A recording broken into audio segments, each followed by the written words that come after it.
এইভাবে পিস করে নেব।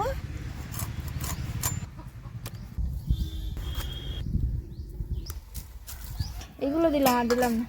তেল দেবো, মাছ তেলে দিচ্ছি, দিয়ে দেবো।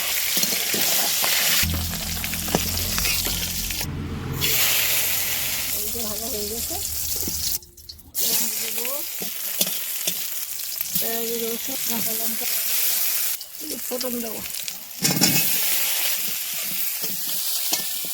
লবণ দেবো, হলুদ দেবো, ঢাকা দিয়ে দেবো। ঢাকাটা খুললাম, আদা জিরে মরিচ এর ওপর দিয়ে দেবো।